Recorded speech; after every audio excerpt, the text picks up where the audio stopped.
La demanda de inversión. En esta exposición voy a hablar de la demanda de inversión. La demanda de inversión hace referencia a la parte de la producción de una economía que se desea destinar a dos objetivos. Por un lado, a la acumulación de capital fijo de la economía y por lo tanto capital productivo, y por otro lado al mantenimiento del mismo, puesto que el capital está sujeto a una depreciación a resultas de su deterioro por uso y también por su obsolescencia. La demanda, el conocimiento adecuado del funcionamiento de la demanda de inversión y de sus determinantes resulta esencial desde dos perspectivas. Primero, desde una perspectiva de oferta. El hecho de que la inversión determine el nivel de capital productivo de la economía y su mantenimiento es lo que hace que la inversión esté estrechamente correlada con la capacidad productiva de una economía y, por lo tanto, con su crecimiento potencial. Por lo tanto, tiene una gran importancia desde un punto de vista de oferta de la economía. En segundo lugar, desde un punto de vista de demanda. La inversión es además un componente de la demanda agregada. ¿Esto qué quiere decir? Quiere decir que una depresión en la inversión, una caída importante de la inversión, puede generar una contracción de demanda y por lo tanto puede generar una recesión económica en el marco de la teoría de ciclos. Es por ello que es esencial desde una perspectiva sobre todo de política pública, entender adecuadamente cómo funciona la inversión, cuáles son sus determinantes, qué tipo de políticas pueden estimularla en caso de una depresión y, lo que es quizá más importante, qué tipo de políticas pueden obstaculizarla, impidiendo el desarrollo de la adecuada capacidad productiva o impidiendo la mejora del crecimiento potencial de una economía. En esta exposición voy a tratar de desarrollar las principales teorías de la demanda de inversión, identificando sus determinantes y extrayendo implicaciones de política económica, siguiendo el siguiente esquema. En primer lugar, voy a hablar de la teoría keynesiana y post-keynesiana, del acelerador. En una segunda parte de la exposición plantearé la teoría neoclásica en base al modelo de Jorgensen y de 1963 y, lo que es más importante, microfundamentando las decisiones de inversión, tanto sin como con costes de ajuste. Y en una tercera parte de la exposición presentaré otras teorías de la demanda de inversión que resaltan otros dos elementos esenciales de la demanda de inversión, que son la financiación y la incertidumbre. Comenzando por la teoría keynesiana, la teoría de Keynes sobre la inversión, la que desarrolla en su teoría de la ocupación y el interés del dinero de 1936, plantea que la inversión tiene fundamentalmente dos determinantes. Por un lado, las expectativas empresariales, que es la traducción que le damos al concepto de animal spirits, y por otro lado, el tipo de interés del dinero, el tipo de interés de los mercados financieros. La idea es que las inversiones comparan la eficiencia, los inversores, quienes desean emprender un proyecto de inversión, comparan la eficiencia marginal del capital con el tipo de interés. Y si la eficiencia marginal del capital es superior al tipo de interés, entonces deciden acometer un proyecto de inversión. La eficiencia marginal del capital no es otra cosa que la tasa interna de retorno que estiman a un determinado proyecto de inversión. Ahora bien, como lo digo, lo estiman ellos. Tiene un importante componente de carácter subjetivo y vinculado a las expectativas del empresario, puesto que, como en cualquier valoración de proyectos, esta tasa interna de retorno está sujeta a la estimación o a un análisis de escenarios y a la asunción de una serie de supuestos sobre la evolución de los mercados y, por lo tanto, sobre los flujos de caja que va a generar el proyecto de inversión. Por lo tanto, lo que encontramos es que aquí van a influir dos elementos. En esta toma de decisiones van a influir fundamentalmente a dos elementos. Por un lado, la inversión va a tener un importante componente autónomo vinculado a las expectativas de las empresas, y por otro lado va a depender negativamente del tipo de interés, puesto que cuanto mayor sea el tipo de interés, menos proyectos superarán en términos de eficiencia marginal del capital el coste de financiación de los proyectos. Con todo hay que decir que para Keynes esta sensibilidad al tipo de interés es bastante baja e inestable por la importancia que de hecho tienen las expectativas. Además, Keynes apunta a que la inversión resulta esencial desde un punto de vista macroeconómico, puesto que en una economía keynesiana de precios rígidos, la oferta agregada depende de la demanda agregada, que depende del consumo, la inversión y el gasto público. Pues para Keynes, el origen de una recesión como la Gran Depresión de los años 20 tiene que ver con una caída de las expectativas empresariales que perjudican la demanda y, por lo tanto, perjudican también la oferta agregada. De hecho, esta idea será retenida de las ideas keynesianas y desarrolladas por los autores post-keynesianos bajo la teoría del acelerador de la inversión. Estos autores atienden a la doble naturaleza de la inversión. Por un lado, el hecho de que es un componente de la demanda agregada en los términos ya expuestos, y por otro lado, el hecho de que en los términos expuestos al principio de la exposición, la inversión es igual a la acumulación de capital. En este caso voy a ignorar la depreciación para simplificar el análisis. Suponiendo que la economía tenga una relación fija entre capital acumulado y volumen de producción, por ejemplo, si hubiera una función de coeficientes fijos de Leontief que determinase la producción agregada, y suponiendo que hay una cantidad suficiente de trabajo de manera que no resulta limitante, en ese caso el volumen de inversión que se quiere acometer depende de el volumen de producción cuánto se desee expandir la producción, puesto que y eso determinará el volumen de capital necesario. ¿Esto qué implica? La teoría del acelerador bajo estas perspectivas, ¿qué implica? Implica que cualquier caída, por ejemplo, del nivel de consumo, va a producir una caída en la demanda agregada, una caída en la oferta agregada. Por lo tanto, una caída en lo que se quiere expandir el nivel de producción, lo que a su vez reduce la inversión, que de nuevo reduce la demanda agregada, reduce el volumen de producción, reduce la inversión, es decir, genera una dinámica, un ciclo vicioso de reducción de la inversión y la producción. Esto es, de hecho, como desarrollan los autores post-keynesianos la teoría keynesiana para desarrollar una teoría de los ciclos económicos a través de la inversión y, sobre todo, lo que subyace a esto, que es que la inversión depende de las expectativas de evolución de la economía. Por lo tanto, en el fondo lo podemos interpretar como una reedición de la noción de las expectativas keynesianas, pero de carácter algo más realista, de carácter algo más fundamentado. Cabe apuntar que esto también tiene una importante implicación de política económica, y es que la manera de revertir este ciclo negativo de origen endógeno está en manos de la política pública, puesto que es posible revertirlas compensando el shock y generando una dinámica positiva a partir de un shock positivo de política fiscal.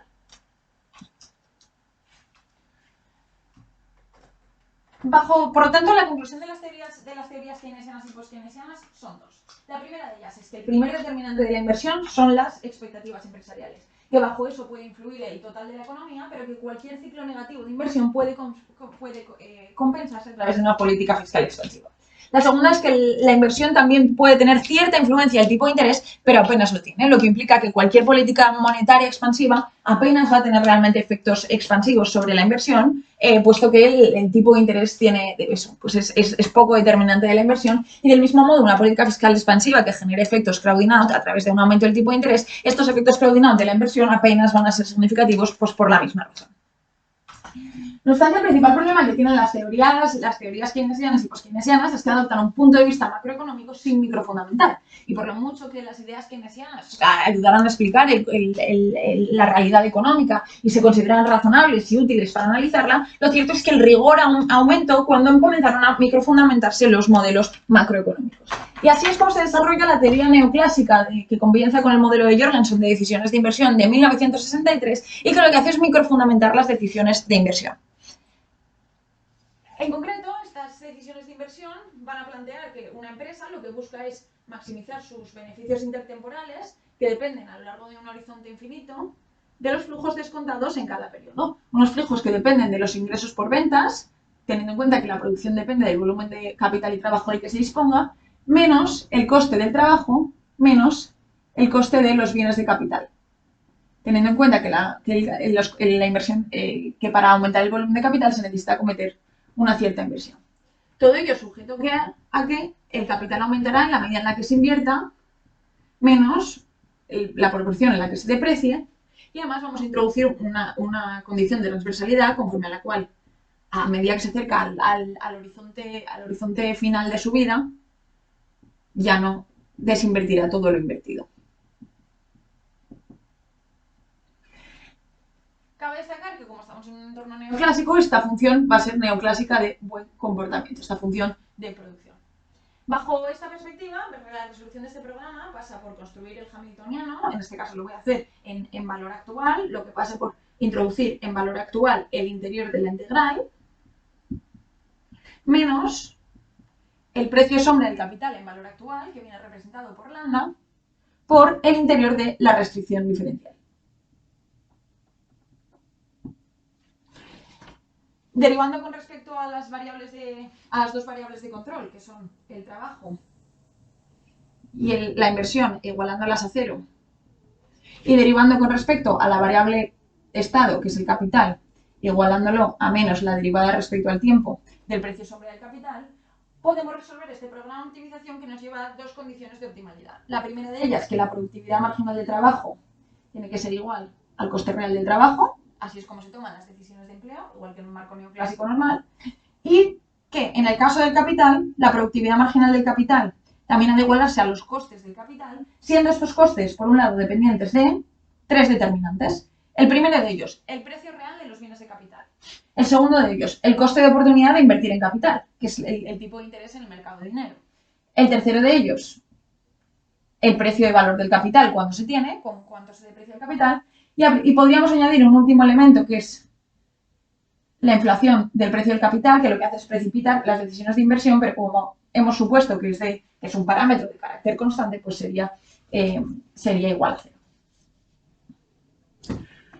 La principal conclusión de este modelo es, pues precisamente esa, que los determinantes de la inversión dependen de las decisiones individuales de las empresas a la hora de invertir y que estos básicamente van a depender, por un lado, de su productividad y por otro lado, de sus costes en los términos expuestos. Y esto tiene importantes implicaciones de política económica, puesto que es posible estimular la inversión reduciendo los costes a los que se enfrenta la empresa. Por un lado, desde el punto de vista de política fiscal, mediante desgravaciones a las inversiones en capital, que reducirían el precio y los costes de capital, y por otro lado, desde una perspectiva de política monetaria, reduciendo el tipo de interés en los mercados financieros mediante una política monetaria expansiva. Por otro lado, no hay que ignorar esta cuestión, la cuestión de que la productividad, si se consiguen aplicar políticas de oferta y reformas que impulsen la productividad marginal del capital, también esto va a estimular la inversión. En este sentido, bueno, pues cabe destacar que más allá de las políticas coyunturales, fiscales o monetarias, lo que verdaderamente va a importar a largo plazo es tratar de impulsar el entorno de negocios, el clima de negocios, casi todos los factores que lo que determinan son la capacidad productiva de una economía.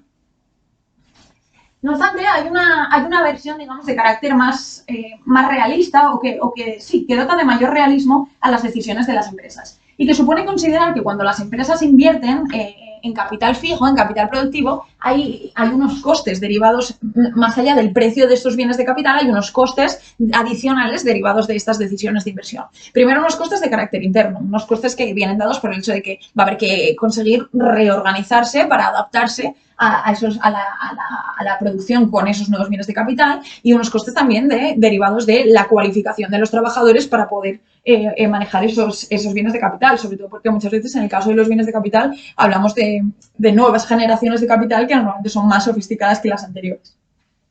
Y en segundo lugar, unos costes de carácter externos, que vienen dados por el hecho de que, hay que financiar esos bienes de capital, ¿no? Y a veces la financiación puede resultar costosa. Eso lo haré una mención hacia el final de a veces no, la financiación puede resultar más costosa, pero en determinadas condiciones más que en otras, como hablaré al final de la exposición.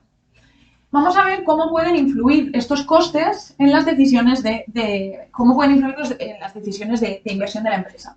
Voy a simplificar el análisis de la empresa planteando simplemente unos rendimientos, unos ingresos por ventas derivados únicamente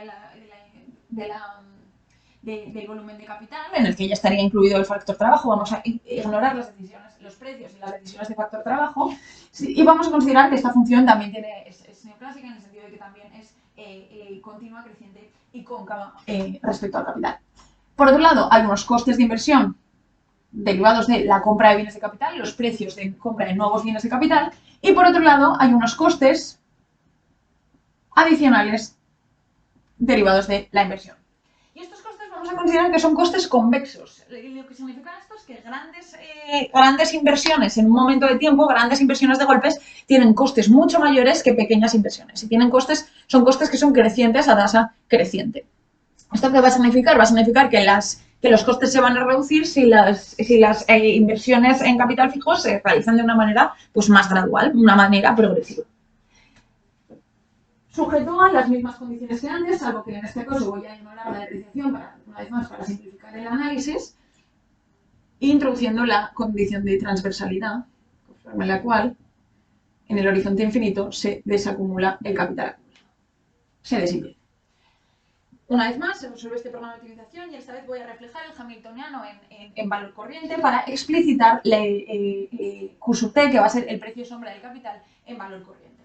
Para ello voy a introducir en valor corriente el interior de la integral, es decir, únicamente lo que vendría entre corchetes, entre las dos llaves, menos el precio sombra del capital en valor corriente, que llamaré en adelante Q sub t, por el interior de la restricción diferencial, que es simplemente I sub t.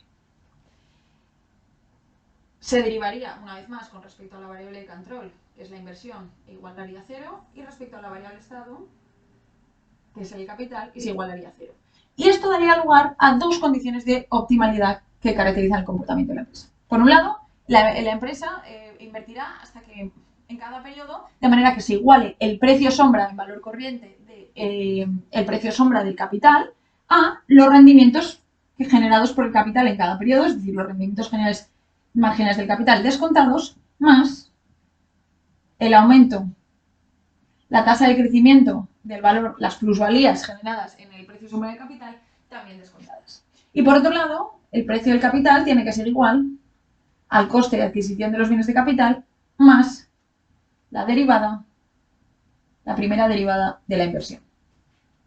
Antes de profundizar algo más en estas dos condiciones de optimalidad, tengo que profundizar, me gustaría ahondar un poco en el concepto de Q sub t, de este valor, de este precio sombra del capital. Q sub t lo que trata de, lo que recoge Q sub t, y en estas dos expresiones se ve perfectamente, es todo el valor del capital, todo el valor que va a generar el capital a lo largo de la vida, a lo largo de su vida, ¿no? A lo largo del tiempo que, bueno, trata de expresar el valor actual, el valor, sí, exacto, el valor que va a generar el capital teniendo en cuenta su desempeño a lo largo de toda la vida en la que provea un servicio. Y esta Q sub t es por ello asimilable a la llamada Q de Tobin. La Q de Tobin, para una empresa, es su valor de capitalización bursátil partido por el coste de capital, de reposición del capital. Es decir, es lo que se valora en los mercados frente a lo que ha costado. También a veces se asimila al price to book value.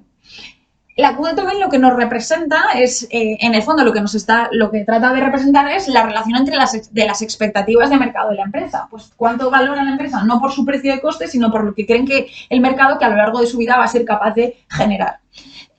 Esto, al mismo modo, puede ser interpretable como unas buenas expectativas bien fundamentadas y a veces puede ser interpretable como una sobrevaluación o un sobrecalentamiento del mercado. Por ejemplo, actualmente hay quien afirma que los mercados de renta variable pues, están alejados de los fundamentos. Y, por ejemplo, este es un debate muy habitual en empresas como Tesla, en cuál de los dos tipos de interpretaciones estamos cuando su Q de Tobin es muy elevado. Con todo, la Q de Tobin se puede decir respecto al mercado en agregado, es decir, el valor de la capitalización total de los mercados bursátiles respecto al coste del capital que representan las empresas en ellos. La Q de Tobin es asimilable a esta Q sub t si PK fuese igual a 1, es decir, si PK, el coste del capital como tal, fuese igual a 1.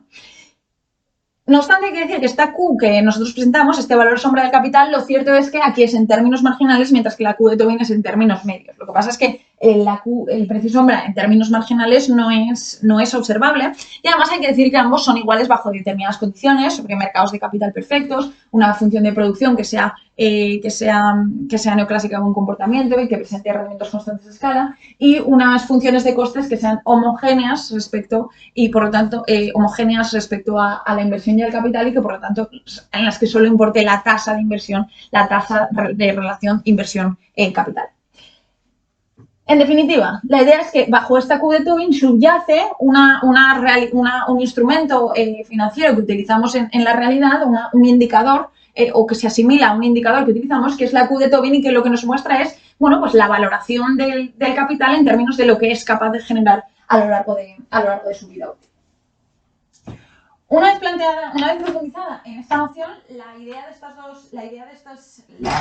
estas dos condiciones de optimalidad es la siguiente. Supongamos un estado estacionario en el que se estabiliza tanto el valor de la Q como el volumen de inversión. Ya no es necesario invertir porque se ha alcanzado el nivel de capital óptimo. La Q de Tobin simultáneamente tendrá que representar la capacidad de generar valor de la empresa a lo largo de un horizonte de vida infinito descontado y al mismo tiempo va a tener que representar el coste del capital. Entonces se invertirá hasta que el capital se iguale a su coste, hasta que el valor del capital se iguale a su coste. En el espacio de capital y Q sub T, precio sobre el capital, bueno, eso es muy bien. Lo que tenemos es una primera condición de estado estacionario en la que Q sub T, en la que ya no hay inversión en capital, y Q sub T es igual a PK, al precio del capital, y por lo tanto, y otra segunda condición de estado estacionario, en la que Q sub T es igual al rendimiento descontado generado por el capital y en el que se estabiliza el precio sombra del capital. Donde ambos se compatibilizan, se determina el nivel de capital de estado estacionario. A partir de aquí, lo que podemos observar es la dinámica del modelo. Siempre que el Q sub T sea superior al precio del capital, es decir, estemos en esta mitad superior, evidentemente va a tender a invertirse más. Y siempre que Q sub T sea inferior al precio del capital, va a tender a desinvertirse. Por otro lado, siempre que Q sub T sea superior a los rendimientos generados, va a continuar aumentando. En este lado va a continuar aumentando. Va a continuar aumentando el valor del capital y siempre que Q sub T sea inferior a los rendimientos generados, significa que va a disminuir el valor del precio sobre el capital. Y bajo aquí lo que podemos observar es cuál es la dinámica de este modelo. Lo que vemos es que hay una corriente hacia el estado estacionario, que es este sendero de silla, que pasa por el cuadrante inferior derecho y superior izquierdo. La principal conclusión de este modelo no se aleja tanto de las conclusiones del modelo anterior sin costes de ajuste. En realidad los determinantes son exactamente los mismos y las condiciones las implicaciones de política económica son iguales. Una política monetaria expansiva que disminuye el tipo de interés va a favorecer una política monetaria expansiva que disminuya el tipo de interés va a favorecer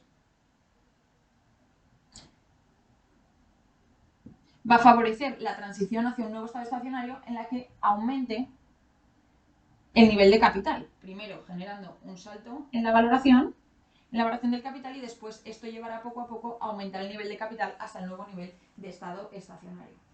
Lo mismo va a suceder con un aumento en la productividad, igual que hemos mencionado antes. Reformas que potencien la productividad del capital, los rendimientos generados por el capital, también van a conducir a una inversión, es decir, a un aumento del capital, a una mayor acumulación de capital. También si se disminuye el precio del capital.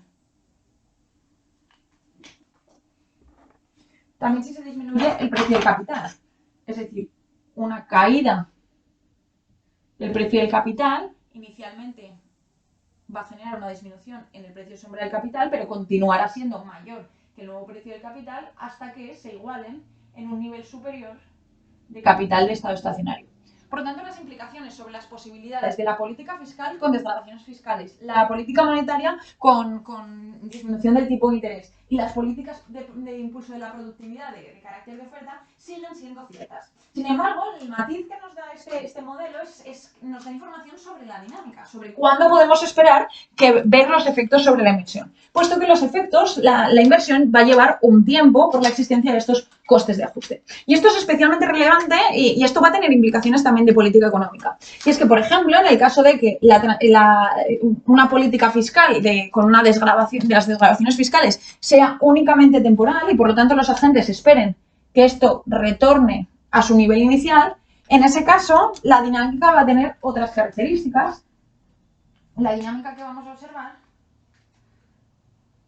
se la dé estas características hasta retornar a la senda que le devuelve al punto inicial. Y en ese caso, primero, en ningún momento va a caer tanto el precio sombra del capital en el país del que se trate, y en segundo lugar va a haber una aceleración en la acumulación, va a haber una aceleración inicial en el aumento de la inversión. Por lo tanto, para si se quiere una política que lo que haga es realmente estimular a corto plazo la inversión, va a ser preferible una política fiscal expansiva de carácter únicamente temporal, desgravaciones fiscales de carácter únicamente temporal.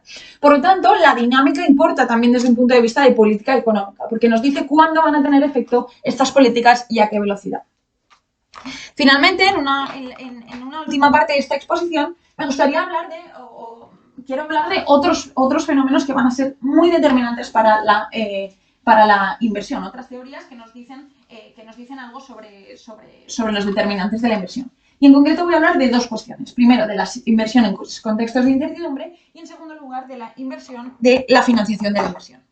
En cuanto a la inversión en contextos de incertidumbre, inciden en ella autores como Dixit y Pindick, que apuntan a la que realmente, en contextos de incertidumbre no sabemos bien el valor en el que se va a materializar una decisión de inversión, cuál va a ser los beneficios que va a generar después. Y si al mismo tiempo concurre el hecho de que muchas veces las inversiones son de carácter irreversible, no es tan fácil desinvertir como lo es invertir, esto hace que haya unas ventajas, haya unos beneficios derivados de esperar a tener más información sobre la inversión y sobre la evolución del mercado o antes de realizar una inversión. Bajo esta perspectiva, Dixit y Pindick apuntan a que la realización de una inversión, emprender en un proyecto de inversión, es equivalente a tener una opción, donde el valor de la opción va a ser igual a las ventajas de esperar y el beneficio esperado de tener más información esperando, y por otro lado, menos el coste de oportunidad de no realizar ya la inversión. Y este beneficio esperado puede ser muy elevado si la incertidumbre es muy alta y si, como digo, los costes de desinvertir son tan elevados que es prácticamente que hay cierta irreversibilidad en las inversiones. Bajo esta perspectiva hay una implicación de política económica esencial, que es el hecho de que la incertidumbre importa. Y esto tiene dos posibles interpretaciones. La primera es las condiciones concretas de un mercado en términos de seguridad jurídica, por ejemplo. Es importante que que no haya incertidumbre por sucesos de carácter legal o político que vayan a generar, que puedan generar problemas para los inversores. Y esto es lo que explican las reticencias, por ejemplo, a invertir en algunos países en desarrollo con gran inestabilidad política o con instituciones legales pues no muy desarrolladas. Del mismo modo, también en países desarrollados un sistema judicial que tenga muchos retrasos y que tenga dificultad y en el que no sea fácil hacer cumplir los contratos, pues va a implicar mayor incertidumbre jurídica y por lo tanto va a perjudicar la inversión. En segundo lugar, en general, la inestabilidad económica. La inestabilidad económica genera incertidumbre sobre la evolución del mercado y, por lo tanto, sobre el resultado de las inversiones. Y, por lo tanto, muchas veces, sobre todo en contextos de especial volatilidad, se va a esperar antes de invertir. Finalmente, la cuestión de la financiación. También otro fenómeno muy importante vinculado a la inversión va a ser la financiación. La financiación, en realidad, ya ha sobrevolado esta exposición a través de la introducción del tipo de interés, que es por un lado el coste de oportunidad de las inversiones, pero también al mismo tiempo es el coste del capital. Con todo, hay que decir que no es igual, no todo tipo de inversión, de financiación es igual, y entonces a la hora de acometer inversiones, los agentes van a tener que tomar una decisión. Y generalmente tienen tres posibilidades: crecimiento interno, mediante mayores aportaciones de sus fundadores o mediante la acumulación de reservas. El problema que tiene es que puede ser lento, o externo. Y el externo puede ser mediante deuda o mediante ampliaciones de capital.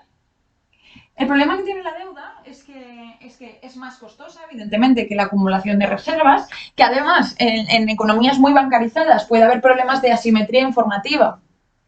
Puede haber problemas de asimetría informativa que dificulten el acceso, por ejemplo, a las pymes y, por tanto, sea difícil escalar los proyectos. Siendo estas sobre todo sus principales desventajas.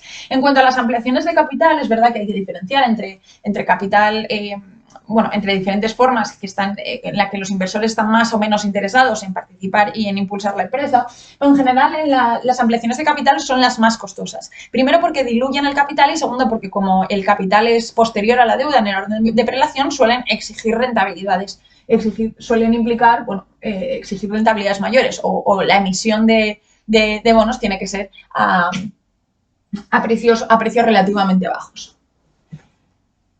Por lo tanto, esto me lleva a una última, y con esto concluyo, una última implicación de política económica. Y es que para favorecer la inversión es imprescindible tener mercados financieros que funcionen bien y que sean amplios, profundos y que favorezcan la inversión.